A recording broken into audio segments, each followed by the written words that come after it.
Welcome to मुमकिन। I am Zunaira Azhar. आज हमारा आप खसूसी प्रोग्राम देख रहे हैं 5 फरवरी के हवाले से यौम यकजहती कश्मीर। 1990 से यूँ तो हम ये दिन मनाते ही चले आ रहे हैं, पूरी दुनिया में मनाया जाता है, कश्मीर में, पाकिस्तान में। लेकिन पिछले साल नरेंद्र मोदी का जो एक्शन था जिसमें उसने 370 आर्टिकल 370 की मैं बात कर रही हूँ उसको एब्रोगेट किया, उसको यूँ समझिए कि उसको निकाल के बाहर फेंका उस स्पेशल स्टेटस को जो कि कश्मीर का एक्सेप्टेड था विद इन इंडियन कॉन्स्टिट्यूशन और दुनिया भर में सलामती काउंसिल में, यूनाइटेड नेशंस में हर जगह कहा जाता था कि आप इसका स्टेटस जब तक इसका कोई हल नहीं होता आप चेंज नहीं कर सकते। भारतीय यूनियन का हिस्सा बना के उसके ज़ेर इंतज़ाम ला के ये तासुर देने की कोशिश की गई कि ये तो भारत का अंदरूनी मामला है। लेकिन कश्मीरियों के अज़्म को देखें, हौसले को देखें कि कितने लोग वहाँ पे इस वक्त एक ओपन जेल में महसूर हैं और उसके बावजूद उनका अज़्म और हौसला जो है वो कम नहीं हो रहा। इसलिए आज का दिन एक स्पेशल अहमियत का हामिल है।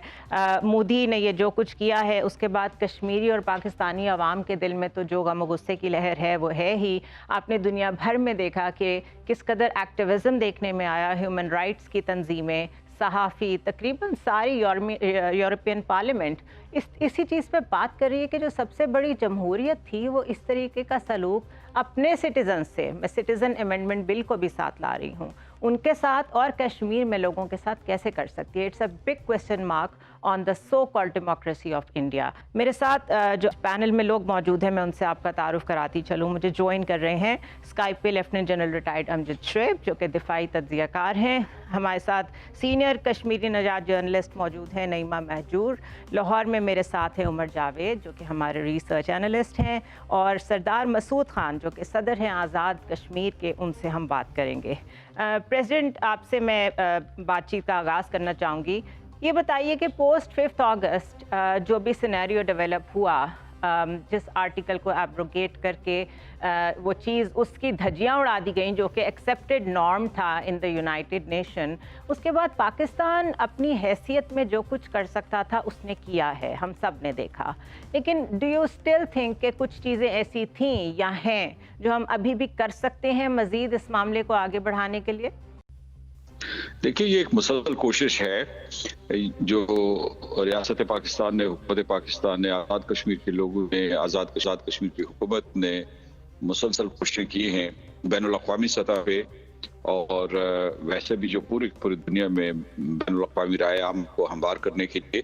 तो अभी तक वो इस सिलसिले में हमारी जितनी भी कोशिशें हैं वो एक हद तक तो मौसर हो रही हैं, लेकिन कामयाबी नसीब नहीं हुई, क्योंकि जैसा कि आपको मालूम है कि 6 माह से मकबूज जम्मू कश्मीर मुहासरे में है और उसके बाद वहाँ नाकाबंदी जारी है।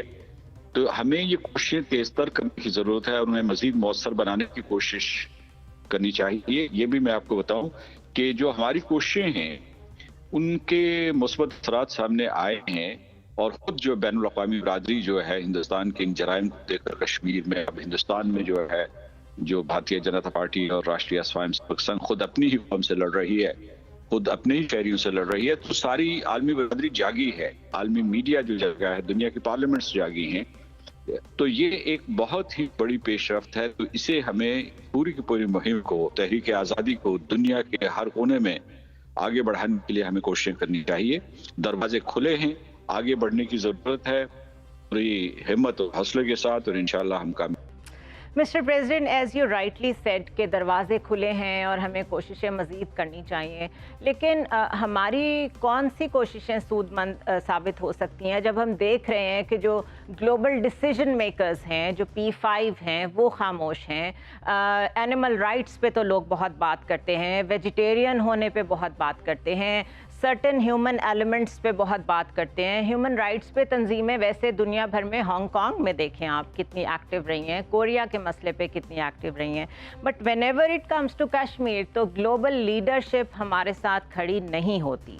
इतने सारे लोग हैं, इतने सारे मज़ाहिब हैं, इतने सारे वहाँ पे जिसे कहते हैं सेक्ट्स मौजूद हैं, मतलब दुनिया को फ़र्क ही नहीं पड़ रहा। हाउ डू यू सी कि ये कॉन्फ्लिक्ट कैसे रिजॉल्व होगा? देखिए, तो मैं थोड़ी सी सब लोगों के लिए तस्दीक करना चाहता हूँ। हम लोग जो है सिर्फ 80 लाख मुसलमानों की बात करते हैं, लेकिन जब आप रियासत जम्मू और कश्मीर में तमाम हिस्से शामिल करें, जम्मू है, लद्दाख है, तो ये कोई लगभग जो आबादी है 14 लाख की बन जाती है। तो सारे वहाँ कश्मीरी मौजूद हैं, वो सिख हों, बुद्धिस्ट हों या और जो है जो वहाँ हिंदू रहते हैं, वो सारे के सारे जो है इस कश्मीरी रियासत का हिस्सा है। तो मेरा ख्याल है कि हमें 80 लाख की 14 के बजाय 14 लाख की बात करनी चाहिए। 80 लाख के बजाय जो है वो 1 करोड़ 14 लाख लोगों की बात करनी चाहिए, ये 40 लाख लोगों की बात करनी चाहिए। दूसरी बात मैं ये कहता हूँ कि खुद आपने निशानदेही कर दी है कि जहाँ मैंने आपके पहले सवाल के जवाब में ये कहा कि किस तरीके से दुनिया जाग के उठ खड़ी हुई है, उसमें यूरोपियन पार्लियामेंट है, मीडिया है, दुनिया में जो है कश्मीर के सिलसिले में एक नई आगाही पैदा हुई है। सारी दुनिया से मुतालबा आ रहा है कि कश्मीर में नस्ल कुशी को रुकवाया जाए। दुनिया से मुतालबा आ रहा है कि जो हिंदुस्तान पूरे के पूरे खित्ते को जंग की भट्टी की तरफ झोंक रहा है, इससे इस खित्ते को भी बचाया जाए और दुनिया को भी बचाया जाए। लेकिन जो आपने निशानदेही की है और बिल्कुल सही की है, वो ये है कि जो इदारे फैसला करते हैं वो खामोश हैं। यानी अक़वाम मुत्तहिदा की सलामती काउंसिल जो है, ह्यूमन राइट्स काउंसिल, उसके पास एक तजवीज़ मौजूद है गुज़िश्ता 2 वर्षों से एक तहकीकाती कमीशन कायम किया जाए जो जाके देखे कि हिंदुस्तान जो है मक़बूज़ा कश्मीर में किस किस्म के मसाइल ढा रहा है। तो वहाँ फैसला साजी नहीं हो रही। ये हमारे लिए एक बहुत बड़ा चैलेंज है, ये एक बैरियर है जो हमने तोड़ना है। और इन हुकूमतों से, इनकी पार्लियामेंट्स के जरिए, इनकी आबादियों के जरिए, सिविल सोसाइटी के जरिए और बराह रास्त भी जो हुकूमती सतह पे होते हैं, जो रस्मी मुज़ाकरात होते हैं, उनके जरिए दबाव डाला जा रहा है कि वो इस किस्म की दोहरी पॉलिसी तर्क करें और हिंदुस्तान के जराइम को बेनकाब करने में हमारी मदद करें और हिंदुस्तान को जवाबदेह ठहराएं। मैं यकीन के साथ कह सकता हूं कि अगर हम पूरे जज्बे के साथ और पूरी इस कोशिश को आगे जारी रखें तो हम जरूर कामयाब होंगे।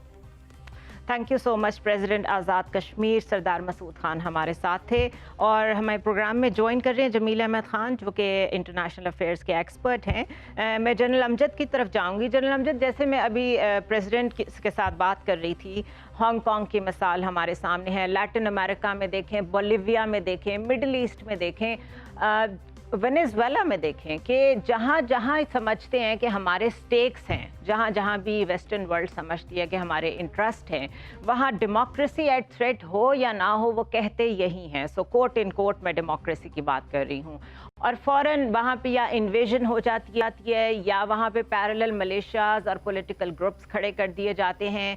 बट ये जो एक रेडियो साइलेंस है ऑन कश्मीर, आप इसको किस तरह रीड करते हैं? बिस्मिल्लाहिर्रहमानिर्रहीम। देखिए, ये वाज़ेह है कि आज भारत के साथ मफादात, बहुत सारे मुल्कों के मफादात जो हैं वो मंसूब हैं और आप देखिए कि सो मच सो कि इस्लामी ममालिक भी सारे आपको उस तरह खुल के हिमायत नहीं कर रहे कश्मीरियों के मामले में, या जो भारत मुसलमानों के साथ वहाँ पे कर रहा है उस पर भी आपने देखा कि सऊदी अरेबिया या यूएई वगैरह से कोई आवाज नहीं उठी उसके खिलाफ जी। तो ये एक ऐसा वक्त आ गया है कि आज भारत की स्ट्रेटेजिक पोजीशन लोगों की नजर में अहम है और दूसरे ममालिक समझते हैं कि उनको जरूरत है।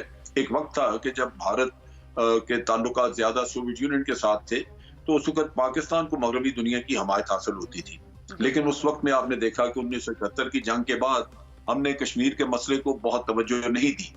हमें अफगान जहाज में हम उलझ गए, वहां लगे रहे। फिर उसके बाद जब हम अफगान जहाज से फारिग हुए तो फिर आपने देखा कि ये मसला थोड़ा कटाई में पड़ा रहा। फिर 2 हुकूमतें पीछे आई तो इन्होंने कुछ एफर्ट नहीं की उस पर। अब मोदी ने खुद एक सिचुएशन क्रिएट की जहां आप कर रहे हैं, लेकिन मसला ये है कि अब एक कंपटीशन आपकी डिप्लोमेसी का और भारत की डिप्लोमेसी का। भारत का एक नैरेटिव है जो वो ले लेके दुनिया में जा रहा है, जहां वो कहते हैं कि जनाब आर्टिकल 370 अगर हमने कर भी दिया तो ऐसा कौन सा मसला है जनाब, वो तो हमारे अपने कॉन्स्टिट्यूशन का था, कश्मीर हमारा इंटरनल मसला है। फिर वो कहते हैं कि यूनियन टेरिटरी बनाई तो इसमें तो कश्मीर तरक्की करेगा, उनको बाकी हिंदुस्तान के लोगों की तरह राइट्स मिल गए, इन्वेस्टमेंट आएगी, कश्मीर में लोगों के पास पैसा होगा और उनकी माली हालत बेहतर हो जाएगी। ये वो झूठ हैं जो पाकिस्तान ने खोलने थे। क्या हम जाके P5 या सारे मुल्कों में उस तरह मेहनत करते हैं जिस तरह भारत अपना नैरेटिव फैला रहा है? एक तो भारत के साथ मफादात हैं, बड़ा मुल्क है, पाकिस्तान उसके मुकाबले में वो चीज पेश नहीं कर सकता दुनिया को, लेकिन پھر اگر ہم ڈپلومیٹک ایفرٹ بھی اس سے کم کریں گے تو پھر آپ کہاں جائیں گے؟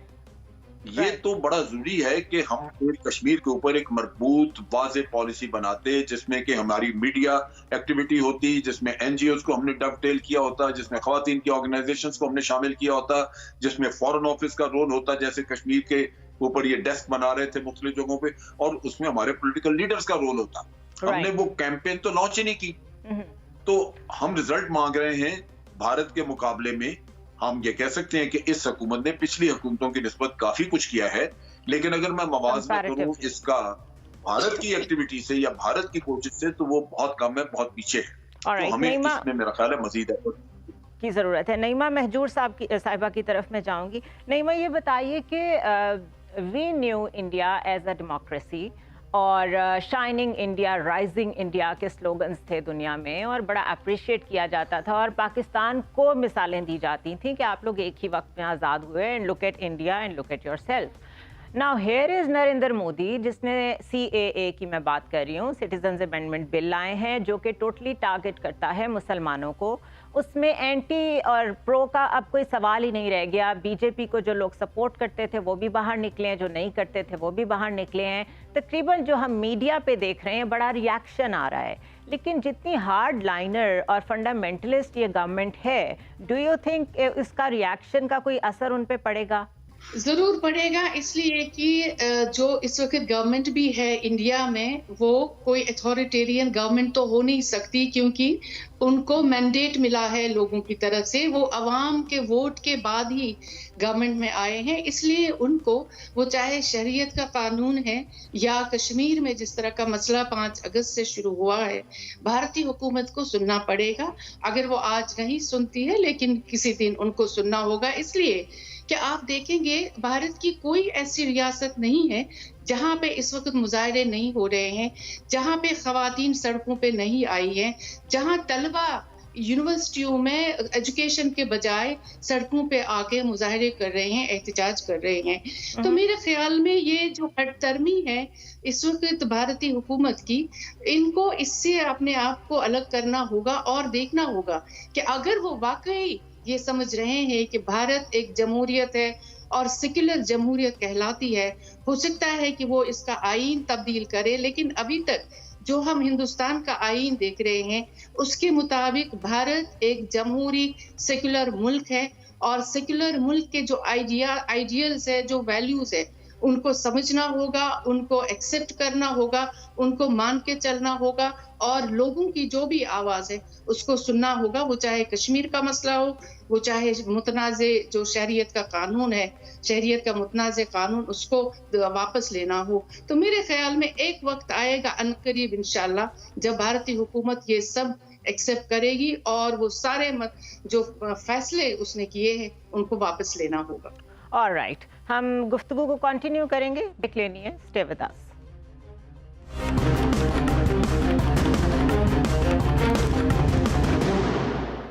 Welcome back to this special show on 5 February, یوم یکجہتی کشمیر. اور جمیل احمد خان صاحب آپ کی طرف میں آؤں گی. جنرل امجد شعیب بات کر رہے تھے کہ ہم نے ٹریڈیشنلی جو کچھ ہو سکتا تھا یا جو کچھ پاسبل تھا وہ ہم نے کیا ہے، but probably now is the time کہ آپ ٹریڈیشنز کو چھوڑیں. اور جس طرح آؤٹ آف دا وے جا کے چیزوں کو ایبروگیٹ کر رہا ہے نریندر مودی، اور جس طریقے سے فائر فائٹنگ کر رہا ہے وہ اپنی ہی کانسٹیٹیوشن کے ساتھ، ہمیں بھی اس کے مطابق اس کے پیرالل اپنی ایفرٹس کو تھوڑا سا ڈاف ٹیل کرنا پڑے گا. اگر میں لیگل ڈپلومیسی کی بات کروں، اپنا کیس ویسے پریزنٹ نہیں کیا جیسے کرنا چاہیے تھا، این جی اوز کو ویسے ایکٹیویٹ نہیں کیا. ویمن کے سیکٹرز ہیں، ویمن امپاورمنٹ سیکٹرز ہیں، کشمیریوں کے بھی ہو سکتے ہیں، پاکستانیوں کے. یونیسیف ہو سکتا تھا جو کہ چلڈرن کو دیکھتا ہے، اور UNHCR ہو سکتا تھا جہاں پہ ریفیوجیز کے کرائسس ہینڈل کیے جاتے ہیں. یہ بہت بڑا کرائسس ہو سکتا ہے اگر یہ وہاں سے لوگوں کو نکالنا شروع کر دیں because of the demographic changes. How do you see کہ ہماری ڈپلومیسی نے کیسا پرفارم کیا؟ دیکھیں، اس میں جو پبلک ڈپلومیسی ہے اس میں تو پچھلے چند ماہ بلکہ 1 برس سے بہت زیادہ عروج پر لے گئے ہیں وہ، یعنی کہ دنیا اقوام کو تھرو میڈیا اور تھرو تقریریں یہ بات واضح کرنے کے لیے. لیکن دنیا کی میڈیا بھی اس پر بول رہی ہے.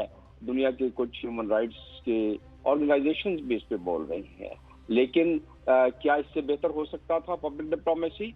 Answer is yes. हमें चाहिए था, जिस तरह जनरल शोएब ने भी बात की, हमें चाहिए था कि हम इस मल्टी लेयर्ड और मल्टी डायमेंशनल अप्रोच को मदरजा झेल तरीके से हम इसको बढ़ाते।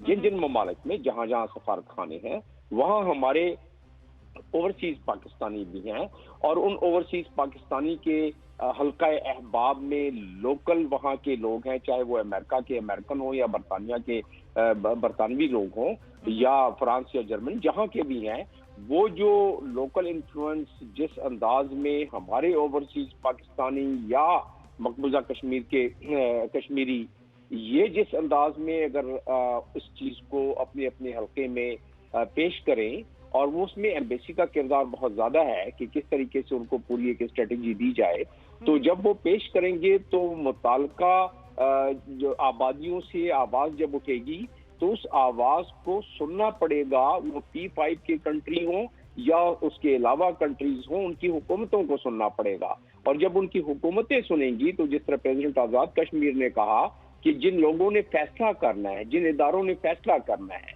जैसे सिक्योरिटी काउंसिल हो गई, वो क्योंकि P5 के मेंबर्स जो हैं उनकी सारी से उसमें है, और बाकी नॉन जो परमानेंट मेंबर्स हैं उनकी थोड़ी सी है, तो उसमें फिर फैसला साजी होती है। तो हम जितनी भी बातें कर रहे हैं वो उस डोमेन में कर रहे हैं जिसमें फैसला साजी की हद तक प्रेशर नहीं पड़ा है, तो हमें वो प्रेशर डालना पड़ेगा। दूसरी बात, सबसे बड़ी बात यह है कि हम जो बहुत ज्यादा आज लोगों के जोशो खरोश, जज्बा, दिलों की धड़कन, वो सारी की सारी बड़ी अच्छी डेमोन्स्ट्रेट हुई है पाकिस्तान में।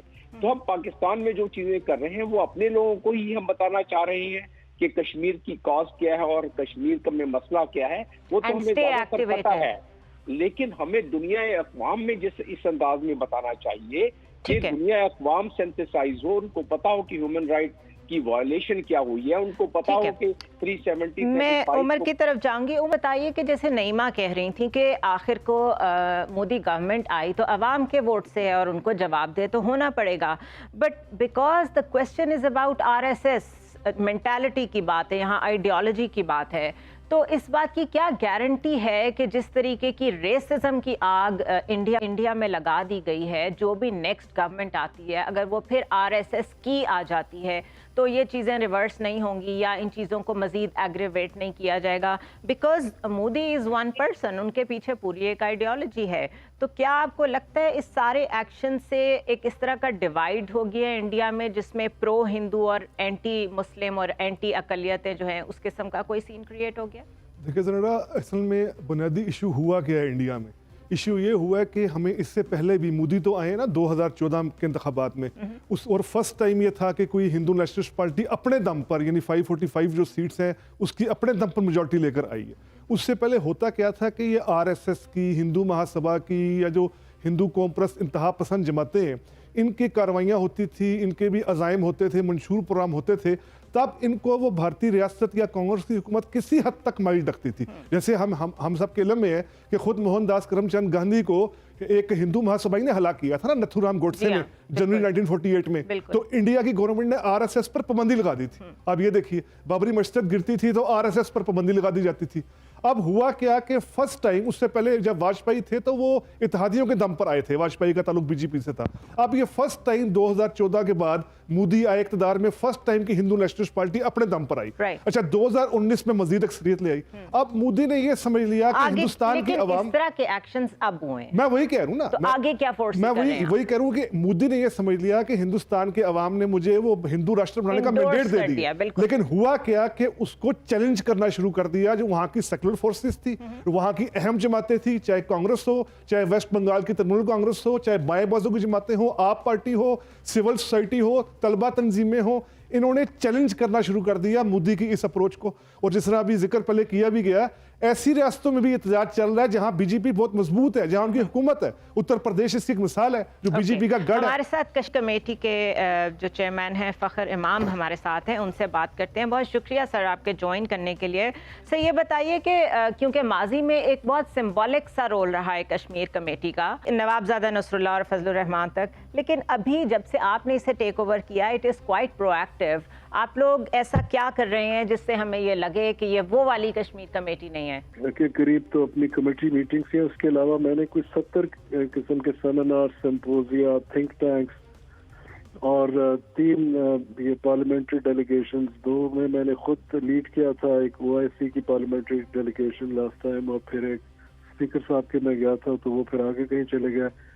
तो 179 ममालिक का जो एड्रेस था वो मैंने खुद किया था, जिसको हम कहते हैं IPU, inter parliamentary union. United Nations के बाद ये सबसे बड़ा फोरम है पार्लियामेंट का, 179 कंट्रीज। तो वहाँ भी हमने कश्मीर का मैंने खुद तकरीर की थी काफ़ी लंबी। तो मैं इसके अलावा टर्की भी 6 स्पीकर्स कॉन्फ्रेंस थी, उसमें भी मैंने जाके किया था। फिर इधर ईरान भी जाके किया, वो भी वहाँ भी सारे स्पीकर्स आए हुए थे 6-7 ममालिक के।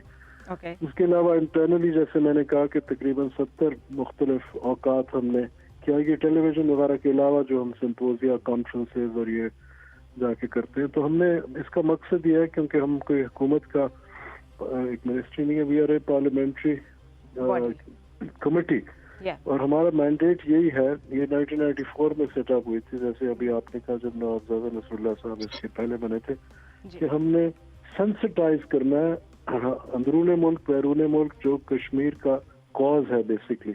जो यूनाइटेड नेशन सिक्योरिटी काउंसिल की जो रेजोल्यूशंस पास हुई थी उसके तहत, और दुनिया को आगाही करनी है। बहुत से बायलैटरल हमने जब मैंने मीटिंग्स की हैं बाहर जाके, तो हमने जो हमारे काउंटर पार्लियामेंटेरियंस थे यूनाइटेड किंगडम के, फ्रांस के, कनाडा के, तुर्की के, चाइना के, और सर शॉर्टली ये बता दीजिए कि आपको रिस्पांस कैसा मिल रहा है? रिस्पांस वही होता है जी जो मुल्क को मिलता है ना जी, कोई हमारा तो ऐसा नहीं है। क्योंकि हमने अपना केस कुछ पार्लियामेंटेरियंस ने तो कहा जी हमें पहली दफा ये समझ आई कि आपका जो केस है इस पे ये अदल based on justice on a just cause, क्योंकि ये पुराना है ना जी। अब उनको तो हर एक को तो नहीं पता कश्मीर कॉज क्या, पर मैं ये समझता हूँ कि ये मोदी ने जो बर्बरियत की और ये जो इलीगल ऑक्यूपेशन किया और यूनिलैटरल ऑक्यूपेशन अभी जो इसके, और वो जो स्टेट उसका था स्टेटस इंडियन ऑक्युपाइड कश्मीर का, उसको डाउनग्रेड करके यूनियन टेरिटरीज बना दिया एक तरफ लद्दाख जम्मू कश्मीर। ये चीजें हम इनको जब लोगों को बताते हैं, क्योंकि देखें ना जी हमने केस जो है कश्मीरियों का पेश करना होता है मुख्तलिफ फोरा पे, और मैं समझता हूँ कि उसका काफी हद तक इम्पैक्ट होता है, जो मेरा अपना असेसमेंट।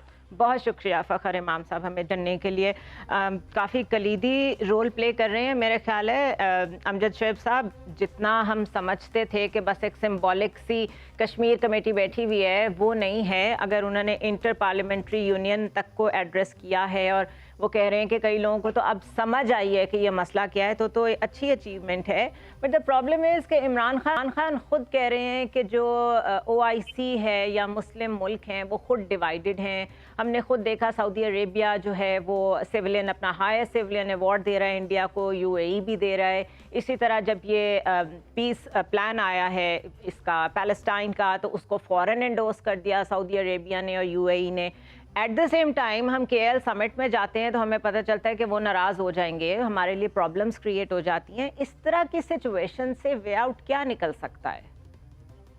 मिडिल ग्राउंड्स क्या निकाले हम? देखिए बात यह है कि वक्त के साथ साथ ये प्रॉब्लम्स बढ़नी शुरू हुई, जहां इंडिया की पोजीशन इंटरनेशनली ज्यादा मुस्तहकम हुई और पाकिस्तान टेररिज्म की वजह से इकोनॉमिकली पॉलिटिकली हम पीछे जाना शुरू हुए। हमारी इंटरनल यूनिटी का भी मसला है, आपने देखा कि कंसेंसस नहीं है, और ये 2-3 इश्यूज थे जिनके ऊपर एक नेशनल कंसेंसस बनाना ही चाहिए था। इकोनॉमी है और ये कश्मीर का इशू है, लेकिन हुकूमतें इस पर तवज्जो नहीं देती। अब चीज ये है कि उम्मत मुस्लिमा तो वैसे ही इंतशार का शिकार है, बहुत अरसे से آپ دیکھ لیجئے کہ OIC بھی تقریباً انفیکٹو ہے جی اور جہاں افیکٹو تھوڑا بہت معاملہ نظر آیا وہ جیسے کوالالمپور میں آپ دیکھ لیتے کہ وہاں پہ ایک انٹرنیشنل کانفرنس ہوئی مسلم ممالک کی تو وہاں پھر بھی کچھ بات ایسی ہوئی جس میں کوئی تھوڑی جان نظر آتی تھی. تو میرا خیال ہے کہ پاکستان کو پرانے فارمیٹ سے چپکے نہیں رہنا چاہیے. بات یہ ہے کہ آپ ایک کورس آف ایکشن لے کے چلتے ہیں. مثال کے طور پہ دو طرفہ بات چیت کا قصہ شروع ہوا سملا ایگریمنٹ کے ساتھ. اب 40-42 سال ہو گئے, اس نے انڈیا کو ایک بہانہ دے دیا کہ جناب دو طرفہ بات ہوگی, اور اس میں جب پاکستان کے اوپر کوئی الزام عائد کر دیا, کبھی کوئی بہانہ کر دیا, تو اس سے وہ انہوں نے جان چھڑا لی. اب یہ چیزیں ہیں جہاں کورس کریکشن آپ کو کرنے کی ضرورت ہوتی ہے کہ 40 سال ہم نے ایک پالیسی رکھی, اس سے کامیابی نہیں ہوئی, اب آپ اس کو اب یونیلیٹرل ایکشن کر لیا بھارت نے کہ اس کو یہ بائیلیٹرل پرابلم ہے. تو بائیلیٹرل کیوں رہا ہے؟ کیا پاکستان کو چاہیے نہیں کہ ابھی بائیلیٹرلزم سے نکل آئے, آپ کہیں کہ جناب اب ہم نے خرابی نہیں کی, یونیلیٹرل ایکشن بھارت نے کیا تو بائیلیٹرلزم تو ختم ہو گیا, اب ہم یونائٹڈ نیشن کی طرف واپس آتے ہیں. تو پھر آپ اقوام عالم میں جا کے یہ OIC کا مسئلہ نہیں, OIC آپ کو کچھ دے دے لیکن اس سے حاصل کچھ نہیں ہوتا. وہ ایک کمزور آواز ہے, نحیف آواز ہے. لیکن آپ جتنے بھی ملکوں میں جائیں, جا کے یہ کم از کم اپنا نیریٹو بیچیں اور بتائیں کہ جناب اب دو طرفہ قصہ نہیں رہا. بھارت یا تو اپنے وہ سارے سٹیپ واپس لے, پھر ہم کہیں کہ دو طرفہ, اور اگر بھارت سٹیپ واپس نہیں لیتا تو پھر دو طرفہ کی بات ختم ہو گئی, پھر یونائٹڈ نیشن کی طرف آئیں. نعیمہ صاحبہ آپ کی طرف آؤں گی میں دوبارہ. اسٹریٹجی اور اپنی ڈپلومیٹک ایفرٹ جو ری ڈائریکٹ کرنی ہوگی, اسٹریٹجی بدلنی ہوگی, میجر اسٹریٹجک چینجز کی ضرورت ہے. نعیمہ صاحبہ یہ جو ڈیموگرافک چینجز کی بات ہو رہی ہے, وہاں پہ لینڈ اونرشپ دے دی گئی ہے نان کشمیریز کو, ویلی بالکل سینٹر میں ہے, 3 حصوں میں ڈیوائیڈ کر دیا گیا ہے. آپ کو ویلی کے اندر سے یا آپ کو جموں کشمیر میں باقی جگہوں سے, لداخ سے کہہ لیں, کیا آپ کی رسائی ہے لوگوں تک؟ لوگوں کو خوراک کس طرح مل رہی ہے, دوائیاں کس طرح مل رہی ہیں, وہ سروائیو کیسے کر رہے ہیں؟ بیکاز ہمیں یہ شاید اس دور میں لگژری فیل ہوتی ہو کہ انٹرنیٹ نہیں ہے, لیکن it is a freedom of expression, ان کا وہ بھی سلب ہوا ہے. دیکھیے, اس سے پہلے کہ میں اس پہ کہ کشمیر کے حالات آپ کو کچھ بتاؤں, میں 1-2 چیزیں بتانا چاہوں گی کہ پاکستان کی جو پالیسی ہے, کشمیر پالیسی ہے, اس میں کئی بار یو ٹرن ہوا ہے, جس کی وجہ سے بھارت کی اسٹرانگ پوزیشن بن گئی ہے, اور بھارت کا جو نیریٹو ہے اس کو دنیا میں ایکسپٹ کیا جاتا ہے. اور اس وقت بھی ہم دیکھ رہے ہیں کہ جذباتی طور پہ اس مسئلے کو اٹھانے کی ضرورت نہیں ہے, اس مسئلے کو دماغ سے لڑنے کی ضرورت ہے, اور اس پہ پوری طرح سے ڈپلومیسی, سفارتکاری اور لابنگ کی ضرورت ہے. اب کشمیر میں جو حالات ہیں اس وقت, آپ کو معلوم ہے کہ اس وقت کشمیر میں سخت سردیاں ہیں, برف باری بھی ہو رہی ہے, اور سردی کی وجہ سے وہاں پہ ویسے بھی بہت ساری مشکلات ہوتی ہے. پھر جب آپ 6 مہینے سے گھروں میں قید ہیں, سکول ہمارے بند ہیں, کالج بچے نہیں جا رہے ہیں, تجارت نہیں ہو رہی ہے, دکان ہمارے بند ہے, $1.4 بلین نقصان ہوا ہے بزنس کا, 1 لاکھ IT سیکٹر میں جاب لاس ہوا ہے. تو ایسی صورتحال میں آپ دیکھیں گے کہ ایک دوسرے سے بات کرنا بھی مشکل ہے. آپ فون پہ نہیں بتا سکتے کہ میں ٹھیک ہوں یا نہیں ہوں. تو اس طرح کے حالات ہیں وہاں پہ.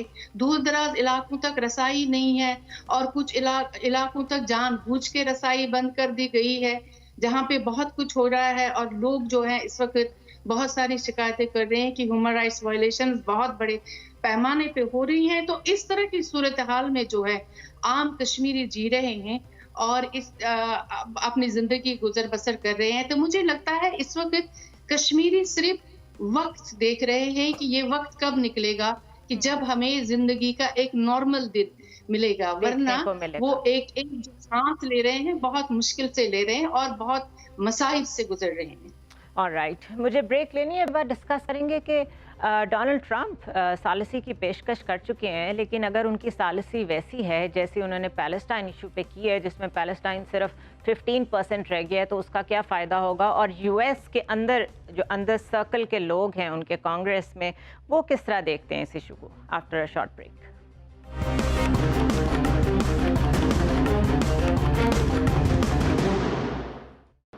Welcome back once again. और मैं उमर आपकी तरफ आऊँगी। एक दफ़ा ये बता दें सिर्फ कि डोनाल्ड ट्रंप की ऑफ़र्स हमने सुनी और उसके बाद हमने देखा एक खामोशी, फिर एक ऑफ़र, फिर एक खामोशी, और वो कुछ हो गया जिसको हम अभी डिस्कस कर रहे हैं। क्या कोई रोल प्ले कर सकता है यूएस?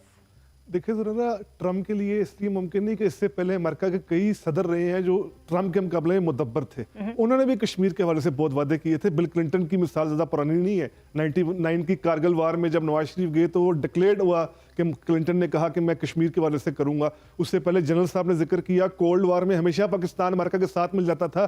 यूएन में जब करारदाद कश्मीर की पेश की जाती थी उस वक्त फिर वो सोवियत यूनियन वीटो करता था। अब असल में सारी गेम यही है कि एक तो 30 से 40 करोड़ के लगभग जो मिडिल क्लास है इंडिया की, वो सीधी कंज्यूमर है वेस्टर्न मल्टीनेशनल कंपनीज की, और दूसरा ये जो स्ट्रेटेजिक सूरत हाल है जो साउथ सी एशिया के गिर्द अमेरिका चाइना को कल्टेट करने के लिए मुख्तलिफ तरह के जो है वो पॉलिसीज उसकी हैं, अज़ाइम हैं, मंशूर हैं, वो लॉन्ग टर्म बुनियादों पर इंडिया को अपना अलाई समझता है चाइना को कल्टेट करने के लिए। और उसके लिए कश्मीर इतना मैटर नहीं करता, डेफिनेटली मैटर नहीं करता। जमील साहब ये बताइए, still I am staying on in Trump, कि प्रेसिडेंट ट्रंप जो हैं वो बिजनेसमैन है और बिजनेस पॉइंट ऑफ व्यू से ज़्यादा सोचते हैं। आपके ख्याल में अगर वो ह्यूस्टन में जाके अपना वोट बैंक सिक्योर करने की कोशिश कर सकते हैं हिंदू कम्युनिटी से खिताब करके, तो why would he be interested कि ये मसला हल हो?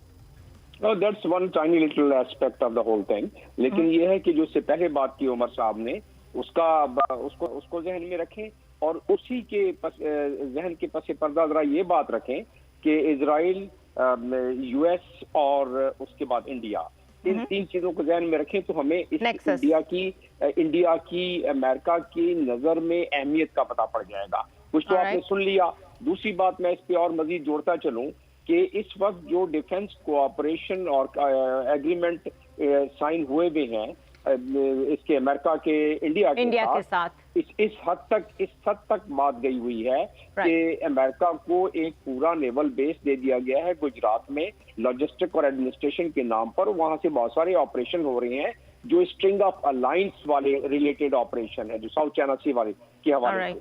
तो इस स्ट्रिंग ऑफ अलायंस में जो ममालिक हैं, और सबसे बड़ा उसका चौधरी बना के इंडिया को खड़ा किया जा रहा है जियो स्ट्रेटेजिक तनाजुर में, तो वो है बेसिकली इंडिया, उसके बाद फिलीपीन है, ऑस्ट्रेलिया है, जापान है, और ये तमाम कंट्रीज तरफ है। तो इसका मकसद सिर्फ ये हुआ कि जो बात हम अभी इस वक्त कर रहे हैं कि स्ट्रेटेजिक इंपॉर्टेंस बढ़ गई है इंडिया की, और इंडिया ने इसको कैश करा रहा है, और इस कैश कराने में हम but at the same time sir, Amjad Shoaib साहब आपकी तरफ आऊंगी। जितनी स्ट्रेटेजिक एलाय बना लें यूएस को अपना, यूएस इंडिया को अपना, बट द थिंग इज अगर रीजनल कॉन्फ्लिक्ट होगा और मुस्तकिल इंडिया इधर इंगेज रहेगा because it's a two way thing, तो वो किस तरीके से वो रोल प्ले कर सकेगा जो कि यूएस चाहता है, नंबर वन। नंबर टू, जो अखबारात हैं अंदर के बहुत इनर सर्कल्स के, वो ये लिख रहे हैं कि ट्रंप ने अभी जब भारत के दौरे पे जाना है तो वहां जाके वी होप कि वो कोई मॉडरेशन की बात ना करे, बिकॉज सालिसी की बात करेंगे तो इंडियंस का मूड खराब होगा। तो where is this thing going? देखिए, हो सकता है कि इंडिया में वो सालिसी की बात ना करे, लेकिन हमें भी इस पे बहुत ज्यादा कोई तवक्कुआत या बहुत ज्यादा इसके लिए, जैसे आपने पहले भी कहा, हमें रिलाई नहीं करना चाहिए, क्योंकि ये अमेरिका कोई ऑनेस्ट ब्रोकर नहीं है। वो अपने मुफादात के तहत करते हैं। वरना अफगानिस्तान में आप देखिए पाकिस्तान ने क्या नहीं किया अमेरिका के लिए, हमारी वजह से हमारे बेसिस यूज किए, हमारी सड़कें, हमारी पोर्ट्स यूज की, उसके बाद ये जाके कहीं अफगानिस्तान में इनके पांव लगे, लेकिन वहां पे इंडिया को बिठा दिया। तो ये तो होगा, हमें इस पे कोई भी रिलाई नहीं करना चाहिए, ये कभी भी ईमानदाराना तस्फिया नहीं करेंगे, लिहाजा वो तो किस्सा खत्म हुआ। ठीक है। लेकिन दूसरी तरफ ये है कि जहां तक भारत का ताल्लुक है वो कभी भी अमेरिका के हथे नहीं चढ़ेगा, इसलिए कि चाइना बिल्कुल उसके साथ एक मुश्तरका बॉर्डर है। अगर कंटेनमेंट में कल कोई ऐसी बात बढ़ जाती है कि जहां क्लैशेस होते हैं तो उसका डायरेक्ट खामियाजा तो भारत को भुगतना होगा, अमेरिका तो दूर बैठा है। लिहाजा भारत ने दोनों तरफ पांव रखा हुआ है कि वो, आप देखिए कि शंघाई कॉर्पोरेशन में भी वो मेंबरशिप लेके इनके साथ है, एक लिहाज से तहदी हो गए वहां पे, और दूसरी तरफ यह है कि ट्रेड दोनों मुल्कों में बहुत ज्यादा है, आपस में मिलते मिलाते रहते हैं, इनके बड़े हाई लेवल पे कॉन्टेक्ट्स मौजूद हैं। ये अमेरिका को पता है कि भारत एक बहुत बड़ा मुल्क है और उसको काबू करना मुश्किल है। बिल्कुल। और किसी एक तरफ एट द सेम टाइम جی وہ توقعات اپنی چھوڑتے نہیں ہیں اور کسی نہ کسی طرح جیسے آپ نے کہا لاجسٹک سپورٹ کا ایک آپ نے انہوں نے معاہدہ کیا ہے تو کسی حد تک امریکہ نے ان سے کچھ نہ کچھ فائدہ اٹھایا ہے یہاں پہ. لیکن الٹیمیٹلی یہ انڈین اوشن جو ہے یہ ایک ایسی جگہ ہے جہاں پہ آ کے ان پاورز کا کلیش ہونے کے چانسز موجود ہیں, جہاں امریکہ یوز کرنا چاہتا ہے بھارت کو کہ اس کی نیول پاور بڑھا کے تو انڈین اوشن کو ڈومینیٹ کیا جائے. لیکن چائنا بھی ڈیفینیٹلی ایک اپ کمنگ پاور ہے جس کے ریسورسز زیادہ ہیں, جس کے پاس ٹیکنالوجی بہتر ہے, اور لانگ ٹرم میں چائنا کو ہی فوکس کرنا چاہ رہا ہے یو ایس. بیگ پالیسی رکھے گا, بالکل انڈیا ایک بیگ پالیسی فالو کرے گا جہاں امریکہ سے بھی وہ فائدہ اٹھاتا رہے اور چائنیز کے ساتھ بھی معاملہ فہمی رکھے اور رشیا سے فائدہ اٹھاتا ہے. آلرائٹ, نعیمہ صاحبہ یہ بتائیے کہ کرفیو لفٹ کب تک آپ کو لگتا ہے ہوگا, کیونکہ a lot of analysts are saying کہ کرفیو لفٹ ہوگا تو سچویشن کلیئر ہوگی کہ وہاں پہ لوگوں کے اندر کیا سچویشن چل رہی ہے, دلوں میں کیا چل رہا ہے. دیکھیے جنیرا, اس وقت کرفیو نہیں ہے, دفعہ 144 ہے جس میں یہ ہے کہ 5 لوگ ایک ساتھ جمع نہیں ہو سکتے, کہیں پہ گیدرنگ نہیں ہو سکتی ہے. لیکن اس وقت جو ریسٹرکشنز ہیں, فون ہمارے چل رہے ہیں اس وقت, لیکن بہت سارے جو لیڈر ہیں یا سول رائٹس ایکٹیوسٹ ہے یا ہیومن رائٹس ایکٹیوسٹ ہے وہ سارے بند ہے. ان کو تھوڑا تھوڑا کر کے اب رہا بھی کر رہے ہیں. آج بھی 2-3 لیڈرز کو رہا کیا گیا ہے, ایک جو ہے تاجر ان کو بھی رہا کیا گیا ہے. تھوڑی سی ذرا سی راحت تو ملی ہے, لیکن اگر کوئی یہ سمجھ رہا ہے کہ یہ دفعہ 144 ہٹ جائے گا تو ہزاروں لوگ, لاکھوں لوگ سڑکوں پہ آ کے مظاہرہ کریں گے, میں نہیں سمجھتی ہوں کہ کشمیری ایسا کریں گے, اس لیے کہ 10 لاکھ فوجی اس وقت کشمیر کی سڑکوں پہ ہیں. اگر کشمیری باہر آ گئے اور مظاہرے کرنے لگے تو وہاں پہ قتل عام ہوگا, اور وہ کشمیری اس وقت بہت سوچ سمجھ کے جو بھی کر رہے ہیں وہ سوچ سمجھ کے قدم اٹھا رہے ہیں. ہاں وہ اس وقت احتجاج کر رہے ہیں, خاموش پرامن مظاہرہ اور گریسفلی یہ مظاہرہ کر رہے ہیں, اور یہ انہوں نے اس کو باور کرانے کی کوشش کی ہے کہ جو 5 اگست والا فیصلہ تھا وہ کشمیریوں کو منظور نہیں ہے. Alright, last word from you Umar. یاد رکھنا, میں سمجھتا ہوں کہ اس میں ہمیں یہ یاد رکھنا چاہیے کہ اب مودی نے ایسے وہاں لیڈرشپ کو, ایسی سیاسی جماعتوں کے قائدین کو بھی گرفتار کیا ہوا ہے کہ جو ایک زمانے میں پرو دلی رہی ہیں, جیسے پی ڈی پی پارٹی ہے محبوبہ مفتی کی اور نیشنل کانفرنس ہے.